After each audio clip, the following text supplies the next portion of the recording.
Hey guys, Liam here back for another update on the tiny house.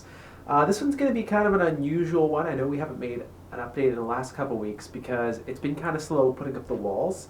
But as you can see, the walls are here. Let's pan over there so they can see the walls. Give them a good shot of what it looks like. The walls are pretty straightforward in and of themselves. We picked this nice pre-made high-density fiberboard material, and yeah, I'll show them over here. I picked this high-density fiberboard material. It's not too expensive, but it's still kind of expensive, but not too expensive. I just like the texture. I think it kind of brings a sense of height into the house, and it's pretty simple. I'm just using my air stapler, which my dad had always recommended me to try, and we used it for the sheathing on the house. And so it's really quick to put these up as well. The challenging part is just cutting things out, and not everything is like very well squared in this house, honestly. So just cutting things out to the right shape to get them to fit. So any little holes and gaps and stuff, we're just going to take like drywall putty or something like that and just fill them and then repaint them in white. So we also might end up painting these a different color in the future too, we'll see. Or give it two-tone. Maybe. We might also just, if it's white or something, we might also just pick a different white, because this is kind of just like a primer kind of color, I would say. So yeah, it's going well. This entire wall is going to be this color, and I was initially thinking about doing the same color on the back wall, but now I'm thinking I might use a little bit of this and then split it up with something, just to make it a bit more visually interesting. Yeah. And I do think I'm going to use this same material on the roof. Now the roof was complicated. I wasn't entirely sure how I was going to do it because the roof joists are covered in spray foam, and so you can't really directly screw into them that well. What I'm currently thinking I might do is I might take some like 1x2 material or like thin kind of wood material and then run it this way and just screw that thing into the roof joists. If I use my long screws, I can probably go through the spray foam and get it into the roof joists without poking all the way through the roof. And then I'll mount the wall panels running kind of side to side along there and screw those into those pieces of wood. So that should probably work. But it's probably through the winter here, as long as the weather holds up. We're just going to be doing like a couple wall panels a weekend, a few wall panels a weekend, and roof panels. And then yeah, before you know it, by the time it starts getting warmer, I'm hoping that we have all of our walls and roof, the interior, done, and then we'll begin doing some of our outdoor work, finishing windows, the slide out mechanism. We also have a bit of framing to do in the bathroom too, so we'll do that at some point here because those have to receive wall panels as well. Now, the more complicated part about doing the walls is the spray foam. As you guys can probably see, I'm up to my neck in spray foam around here. When we did the spray foam, obviously, it's never exactly perfect. It's not exactly perfect with the studs. And you really want a flat wall surface so that your walls don't like wander all over the place. So I've been using, I don't know if I showed you guys my saw before. Here it is. I bought this saw off of Amazon. It was a little bit pricey, like 50 bucks, but it's just long enough to go across a 16-inch stud cavity. So you can kind of like actually cut a straight cavity stud to stud, which I didn't have any other saws that were that big, and most saws that you'll find are not quite that long, because this one's pretty long.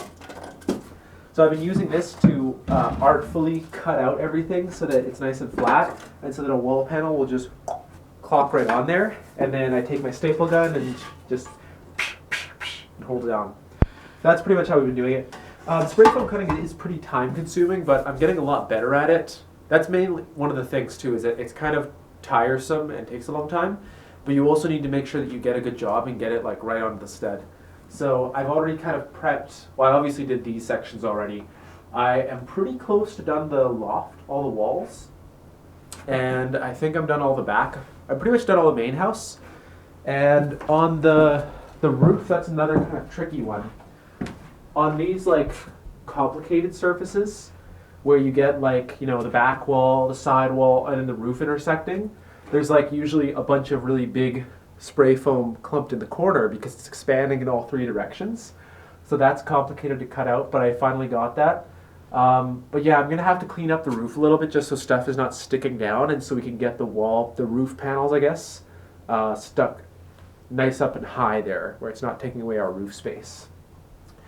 pretty soon as well, I'm going to have to start doing some more wiring runs because there's not a lot of wiring going in the walls, but there is some going in the roof. So I'm working on the walls right now, but once we start doing the roof panels, all the wiring needs to be back there. I have one 15 amp wiring run going back here, which is just running a light bulb temporarily and an outlet back here. But I think realistically I'm going to add one or two more. I have to check my wiring diagram because that's going to power some outdoor floodlights that need to go through here. I just need to make sure that I run all this stuff before I actually enclose the roof because then it's kind of stuck. Another kind of slight change in our plan here on the roof design was that we were initially planning on having these roof tracks be open, but I'm kind of now thinking that we're going to enclose them on the bottom so that we kind of have like a little attic there where you can put long items, and that has another benefit of hiding like some outlets because I'm probably going to put a couple of outlets up there. One is so that we could probably store like plug in some utility stuff up there, like maybe a projector or like a speaker or something hiding in there. But then another reason too is that just based on the design of the house, because I'm not putting outlets in the walls, we're not going to have any outlets like here. There will be some at the back and some at the front and some near the slide out, but none here. So if we really had to plug something in here, we might just end up having to plug one in to like a roof one here. So we'll have to see. It's just because the walls are so thin in the tiny house. I don't want to have like our walls are like 3-inch. And then like a lot of receptacle boxes are 2.5 inch, so I don't want to have just like a 1/2 inch of spray foam behind that because it's going to be a big thermal bridge. And then what else? I guess another kind of interesting thing that happened is that this week, Friday, Saturday, and Sunday, it has actually been like -20 the entire time.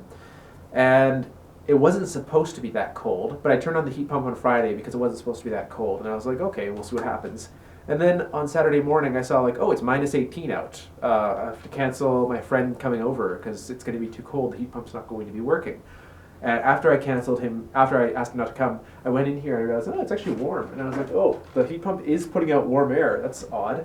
This is below, like quite a bit below the temperature at which it's stopped working in the past.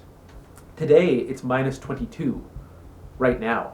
And all night it was -22, and it's 22 right now, and it's going to be -22 all day. And still, the heat pump is maybe a little less warm than yesterday, but it's still pumping out warm air. So I don't know what's going on, guys, but apparently it's working now at -22. So that's a plus. I mean, it's not like extremely warm in here at all. What does this say? This says 5 degrees. I don't think that's accurate, though. It feels way warmer than 5 degrees in here, right? Mm-hmm. It feels more like 10 or 15, yeah. But it's definitely warm enough to work, so that's odd. If it keeps working down to like -25, that would be great because here in Saskatchewan in the winter, it does get to like -40, but the amount of days that are like that cold continuously is not actually that many. It's like a couple weeks at a time here and there. But -25 is like quite common. Like much of the winter is like at least -25. So if it's kind of working down to that temperature, that's good because we could probably continue working here through the winter, which would be great.